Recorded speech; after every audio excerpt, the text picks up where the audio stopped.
Hello students, welcome to this channel Bioconcepts. Previous class आमे discuss करिथिले male and female gametophyte means pollen grain एवं embryo सेक्र development. आज आमे pollination विषय रे जानिबा, पॉलिनेशन रो टाइप्स विषय रे जानिबा. So let's go to the screen. So pollination is the transfer of pollen grains from the anther to the stigma. Pollination काहा कहबा एंथर रो पोलन ग्रेन जेतबेले जाय कि पडिबो स्टिग्मा रे याको आमे पॉलिनेशन कहबा. आउ ए दुइटा जाको एंथर आ स्टिग्मा सेम स्पीसीज रो हेबा आवश्यक नले पॉलिनेशन हे पारिबोनी. तो ए जो पॉलिनेशन हुए सेम प्लांट रे भी हे पारिबो अर्थ एंथर रे प्रोड्यूस होथिबा पोलन जाय कि स्टिग्मा रे पडिबो. एटा सेम प्लांट बा सेम फ्लावर रे हे थाय पारे किंबा अन्य प्लांट रो फ्लावर रे मध्य हे थाय पारे. So it is self pollination हे थाय पारे किंबा क्रॉस pollination हे थाय पारे. So types of pollination depending on the means of pollen transfer, the pollination could be two types. तो pollination को आमे दुई भाग रे डिवाइड कर परिबा. गोटे हला self pollination and the another is cross pollination. तो फर्स्ट जानिबा self pollination कोन. Self pollination, it refers to the transfer of pollens from anther to the stigma of the same flower or to the stigma of another flower on the same plant.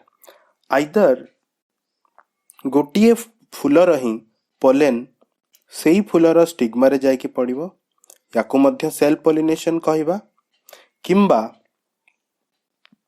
से गोटे गछरे थिबा गोटे flower रो pollen grain सेही गछरे थिबा अन्य गोटे flower रो stigma रे जाय कि पड़िबो याको भी आमे सेल्फ पॉलिनेशन कहबा.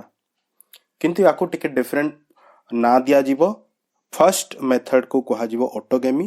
गोटे फ्लावर रे ही जदी पॉलिनेशन होउथबो आउ जदी दुईटी डिफरेंट फ्लावर रे हेथिबो ताको आमे गेटिनोगेमी कहबा जोटा कि सेम प्लांट रे अवस्थित थिबो. Self pollination is independent of any external agencies and may result in less vigorous offspring. Self pollination रे कोनोसी external agency रो आवश्यकता पड़े नाही. जेमते कि आमे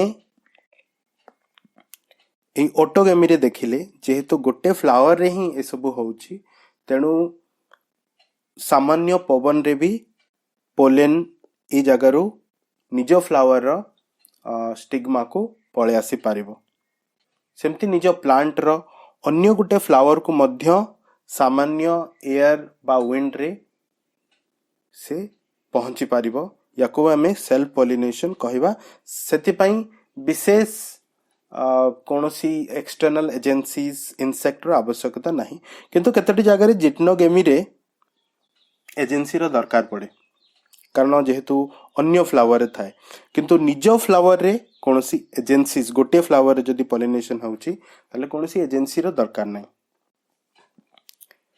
सो सेल्फ पॉलिनेशन को दुई भाग रे डिवाइड करा जाए autogamy and xenogamy. So first autogamy. In autogamy the flower is pollinated by its own pollen. तो जेमति मु कहली ऑटोगेमी रे फ्लावर रे थिबा एंथर रु पोलन ग्रेन बाहरे सेही फ्लावर रे थिबा स्टिग्मा रे आसी कि से पड़े एवं जर्मिनेट हुए. तो याको आमे ऑटोगेमी कहबा. In autogamy, the flower is pollinated by its own pollen. It is possible only when the flower is bisexual. आउ सेटा सेतबेले पॉसिबल हबो जेतबेले फ्लावर टी bisexual बा hermaphrodite हेथिबो. In normal open flowers, complete autogamy is not possible. जेतबेले flower open थाए ए स्टिग्मा रे निजो पोलेन पडिबार तो संभावना अछि आउ अन्य फूलर पोलेन मध्य कोनोसी एक्सटर्नल एजेंसी द्वारा आसिकी पडिबार मध्य संभावना अछि. तेणु ये कंप्लीटली ऑटोगेमी ये हे पारे नाही. ए टाइप रो फ्लावर को चेस्मोगेमस फ्लावर कहा जाए जे कि ओपन थाए किंतु किछि फ्लावर जे कि क्लोज थाए सेथिरे बाहर आडू कोनोसी एजेंसीज पोलेन धरकी आसीबा संभव ही नुहे. तो सेही केस रे केवल ए क्लोज्ड फ्लावर मानकरे ऑटोगेमी ही देखा जाए. और ए फ्लावर मान को क्लिस्टोगेमस फ्लावर्स कहा जाए. So cleistogamous flowers only show autogamy and there is no chance of pollination because the flowers are closed. जेहेतु flowers closed थाए pollination बाहर आड़ू pollination हवार कौनसी chances ही न थाए तेणु इठी complete autonomy बा autogamy देखा जाए. नेक्स्ट आमे जिबा जिटनोगेमी बा गिटनोगेमी को आ जाए.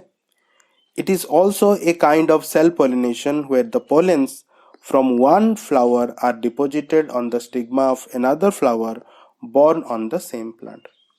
तो गोटिए फुलर एंथर रु पोलेन बाहरे এবং সেই गछर ही आ गोटे फुलर स्टिग्मा रे आसिके पड़े. तो এই कंडीशन को आमे गिटनोगेमी कहिबा. फ्लावर्स कुड बी बाइसेक्सुअल और यूनिसेक्सुअल. ए केस रे फ्लावर बाइसेक्सुअल भी हेइ थाए किंबा यूनिसेक्सुअल भी हेइ थाई पारे, but are born on the same parent plant. It may need an external agencies like wind or insect. Geitonogamy पाई गोटे एक्सटर्नल एजेंसी रो दरकार पड़े, may be insect may be wind, जेमति कि आमे एई जगह रे देखिबा. Advantages and disadvantages of self pollination. Self pollination रो एडवांटेज कोन एवं यार क्षति कोन, डिसएडवांटेज कोन.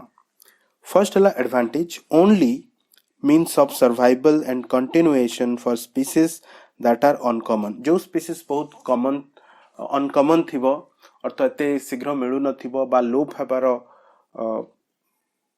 आगो को लोप हेबार थिबो, जो प्लांट बहुत कम परिमाण रे मिलुथिबो, तो सेही प्लांट रो सर्वाइवल को बा कंटिन्यूटी को कायम रखिबा पाई केवल ऑटोगेमी ही आवश्यक.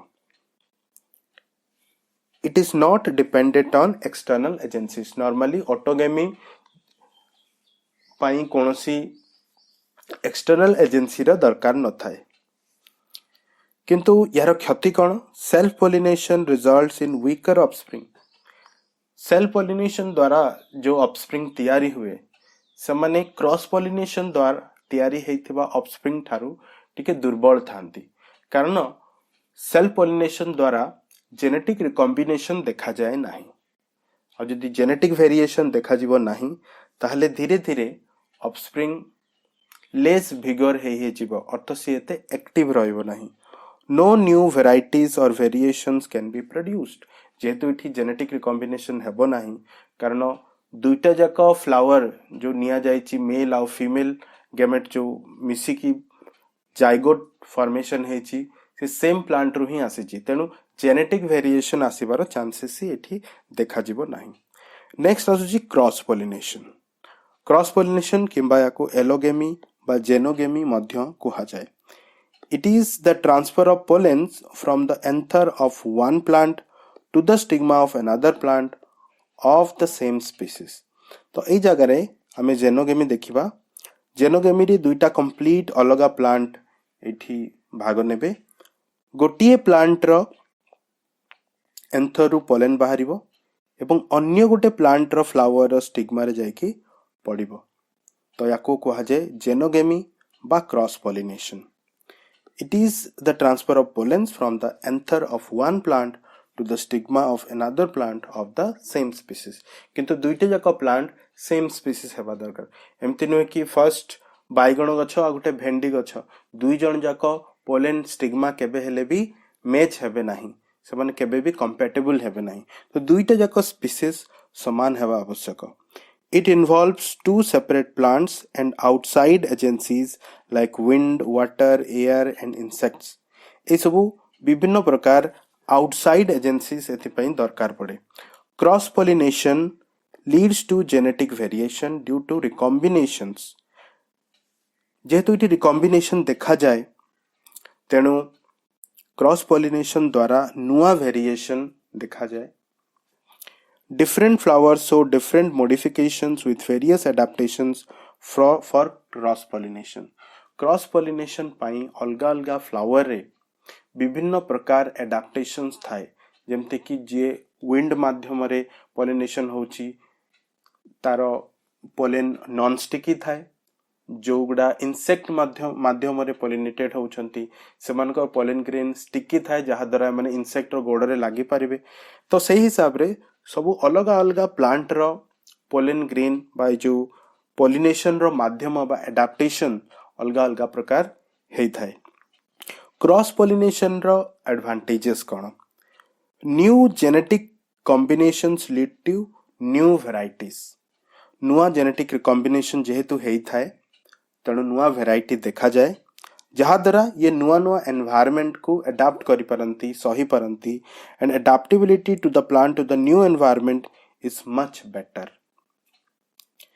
It may lead to considerable waste of pollens किंतु क्षति कौन कारण जेहेतु विंड पॉलिनेटेड होची गोटे प्लांट रु आउ गोटे प्लांट को जिबार अछि तेणु से प्लांट दूर ने मध्य थाई पारे तेणु जदि बहुत परिमाण रे पोलेन ये छाड़िबो जहाँ कि किछि ना किछि पोलेन तांको पाखु पहुँचबो तो ये वेस्टेज बहुत हुए अर्थ 98-99% पोलेन नष्ट हुए केवल 1% पोलेन ही ताठू कम पोलेन सक्सेसफुली पहुँची पारंती निजर टार्गेट स्टिग्मा को सो it leads to considerable waste of pollens when wind or water are the pollinating agents.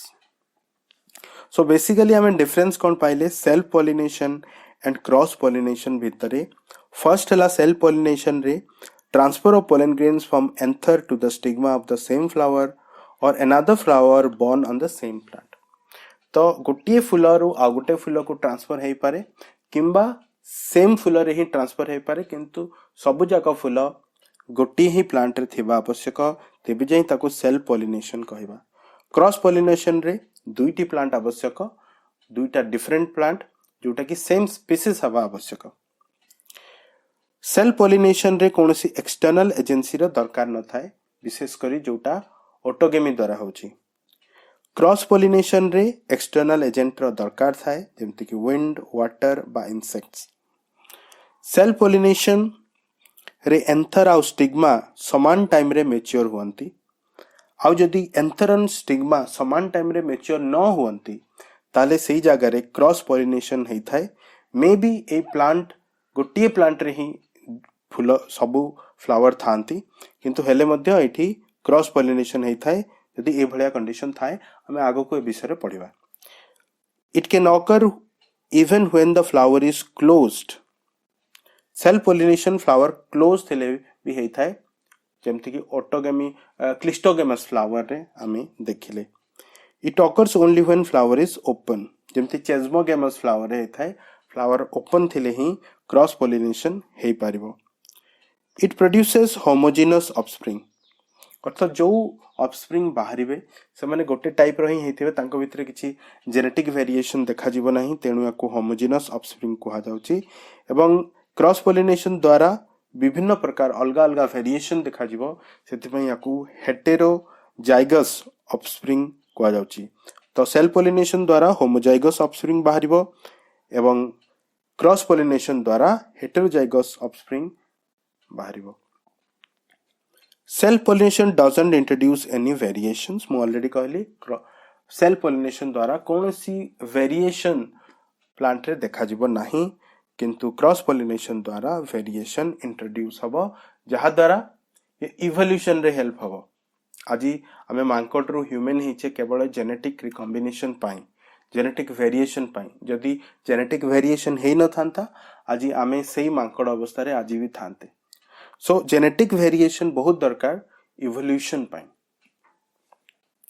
So next topic आमे जिबा एजेंसीज ऑफ क्रॉस पॉलिनेशन पाई कौन कौन एजेंसी रही तो बहुत गुड़े एजेंसी अच्छी जमती कि water wind insect birds bats ये समस्त को दुई भाग रे डिवाइड करा जायछि गोटे हला abiotic agencies and biotic agencies जो एजेंसी रो जीवन नाही जेमति कि विंड वाटर ये सब को एबायोटिक एजेंसी भितरे कैटेगरी करा हला एवं जते बायोटिक ऑर्गेनिज्म अछंती जेमति कि इंसेक्ट बर्ड्स एंड बेट्स एगुडा सब को बायोटिक एजेंसीज भितरे एमाने जिबे तो फर्स्ट हमें पढ़िबा दुईटी ए बायोटिक एजेंसीज जेमति कि फर्स्ट होची विंड पॉलिनेशन जहाँ को कहा जाए anemophily so wind pollinated plant रो एडाप्टेशन केमति थाए प्लांट रे को भली भाबे पोलेन ग्रेन प्रोड्यूस होंती से विषय रे हमें किछि पढ़िबा wind pollination is most common amongst abiotic pollinations abiotic दुईटी विशेष करी माध्यम रे हुए गोटे विंड द्वारा गोटे वाटर द्वारा तो जदि दुई जन को आम कंपेयर करबा सबुठु अधिक पॉलिनेशन विंड माध्यम रे ही होता है wind pollinated plants have lighter and non sticky pollen grains कारण जेहेतु ये पवन रे उड़ीबार काम थाए तेणु यही pollen grain non sticky होता है का सहित इजीली लागे नहीं so that they can be transported in wind currents they often possess well exposed stamens stamen टिके बाहर को बाहर की थाए expose है की थाए जहां पवन रे समान इजीली उड़ी पारिबे so that pollens are easily dispersed by wind currents. They have a large feathery stigma. यांकर स्टिग्मा मध्य feathery हिथाए जेमती कि माने उड़ुथिवा pollen को capture करि पारिबे. To easily trap airborne pollen grains. Example हमें देखि Paribas tassels of the corn cob. Corn cob रे जो tassels देखा जाए एठी ए भलिया कंडीशन हमें देखिबा को मिलियो. नेक्स्ट आसुची वाटर पॉलिनेशन जाको कहा जाए हाइड्रोफिली तो ऑब्जेक्टिव बेसिस पई बहुत आवश्यक pollination by water is called dash ये भली क्वेश्चन आसी पारे so pollination by water is called hydrophily pollination by water is quite rare in flowering plants रे वाटर माध्यम रे पॉलिनेशन बहुत रेयरली देखा जाए कारण वाटर रे रहुथिबा प्लांट मध्य एयर माध्यम रे बा इंसेक्ट माध्यम रे पॉलिनेशन करंती सेमाने भी एते मात्रा रे वाटर माध्यम रे पॉलिनेटेड करंती नाही किछि प्लांट रे वाटर माध्यम रे पॉलिनेशन हुए जेमति कि Vallisneria and hydrilla not all aquatic plants use water for pollination in the majority of aquatic plants like water hyacinth water lily the flowers emerge above the level of water and are pollinated by insects or winds. Normally majority of aquatic plants ସେମାନେ ପାଣି ବାହାରକୁ ଫୁଲ ତାଙ୍କର ବାହାର କରନ୍ତି ଆଉ insect କିମ୍ବା wind ମାଧ୍ୟମରେ ହିଁ ତାଙ୍କର ପଲିନେସନ ହୁଏ. Both wind and water pollinated flowers are not very colorful ଯେହେତୁ wind माध्यमरे एवं वाटर माध्यमरे जो माने पॉलिनेटेड करंती से माने एते कलरफुल है न थांती एक्चुअली कलरफुल हेबार कारण थाए इंसेक्ट को आकृष्ट करबा पई तो जो फूल इंसेक्ट द्वारा पॉलिनेटेड हुए से माने अधिक कलरफुल थांती कारण से माने अट्रैक्ट करंती इंसेक्ट मानको और इंसेक्ट माने पॉलिनेशन रे हेल्प करंती and do not produce nectar एवं जो माने इंसेक्ट माध्यम रे पॉलिनेटेड करंती सेमान कठी नेक्टर देखा जाए बा महू देखा जाए फ्लावर रे जो माने इंसेक्ट माध्यम रे पॉलिनेटेड करंती नी जेमति कि वाटर माध्यम रे जे करूचंती किबा विंड माध्यम रे करूचंती तांको नेक्टर प्रोड्यूस करिवार कोनोसी आवश्यकता न थाए in Vallisneria the female flower reach the surface of water by long stalk आमेटी देखिबा जो फीमेल फ्लावर अछि ये लंबा स्टॉक सहाय्य रे पानी रो सरफेस पाखको आसी जाइछि एठी मेल फ्लावर प्रोड्यूस करूछि पोलन ग्रेन ए पोलन ग्रेन वाटर लेवल ऊपर को आसिकी धीरे धीरे बासी आसिकी फीमेल फ्लावर पाखको पहुंचबो एवं एठी पॉलिनेशन हेबो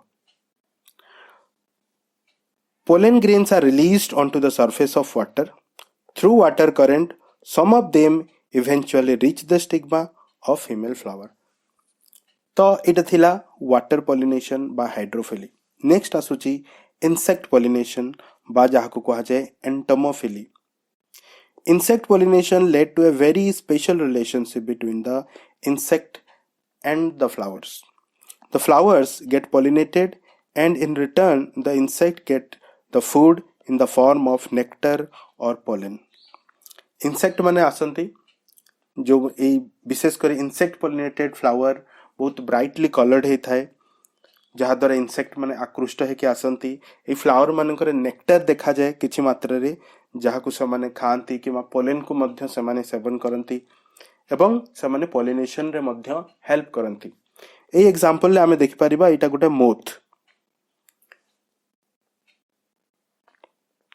नेक्स्ट पॉलिनेशन होची बर्ड पॉलिनेशन पक्षी माध्यम रे जहा को जो पॉलिनेशन हुए ताको ऑर्निथोफिली कहबा The bird pollinated flowers are also brightly colored like red and yellow. तो रेड किंबा येलो कलर रो फूल होता है जहाद्वारा से बर्ड मानू आकृष्ट करती। These flowers have large amount of nectar. जदि मैं कंपेयर करवा एंटोमोफिलस फ्लावर सहित then these flowers have more nectar, कारण पक्षी माने इनसेक्ट मानकठू अधिक नेक्टर ग्रहण करेंगे से ओबियसली यही फ्लावर रे टिके अधिक मात्रा रे नेक्टर देखा जाए। द कोरोलास आर ट्यूबुलर, जो कोरोला थाए से ट्यूबुलर मध्य होई थाए जहाद्वारा एमाने निज थंट साहाय्य नेक्टर को सिप करके पी पारिबे। The stigmas are sticky to trap the pollen. Stigma obviously insect pollinated, bird pollinated, ये प्लांट मानकरे फ्लावर मानकरे स्टिग्मा जो देखा जाए ये स्टिकी थाए जहाद्वारा स्टिग्मा रिसीव कर पारिबो पोलेन को। एग्जांपल होची रेड सिल्क कॉटन ट्री जोटा कि हला बॉम्बाक्स सिबा, ये गोटे तुला गछ। नेक्स्ट बेट पॉलिनेशन। बेट पॉलिनेशन जोटा बादुड़ी माध्यम रे पॉलिनेशन हुए तो ताको कहा जाए chiropterophily. The flowers pollinated by bats bloom at night. Normally bat माध्यम रे जो पॉलिनेशन हुए से फूल राति रे फुटी थाए। आउ एमान कटी कंपैरेटिवली जदि हमें बर्ड पॉलिनेटेड फ्लावर सहित कंपेयर करिबा बेट पॉलिनेटेड फ्लावर रे अधिक परिमाण रे नेक्टर देखा जाए। They are large and dull और पेल इन कलर। इनका कलर एते ब्राइट न थाए कौन कि राति रे कौनसी कलर सेमती भी देखा जाए नहीं, तेणु आइदर ए गछर फ्लावर गुडा व्हाइट थांती किंबा बहुत पेल कलर थांती। The flowers have more abundant nectar than the ornithophilous flowers to attract bats. Ornithophilous अर्थात बर्ड पॉलिनेटेड फ्लावर्स ठारू बेट पॉलिनेटेड फ्लावर्स रे अधिक अबुंडेंट नेक्टर देखा जाए। They have strong fruity odour और से फ्लावर रे जो नेक्टर प्रोड्यूस हुए सेथिपाई सेठू गुटे सुगंध फ्रूटी सेंट सेठी देखा जाए। जेंते एग्जांपल एठी banana and mango. So next होची यार सिग्निफिकेंस कौन, पॉलिनेशन द्वारा यार महत्व कौन।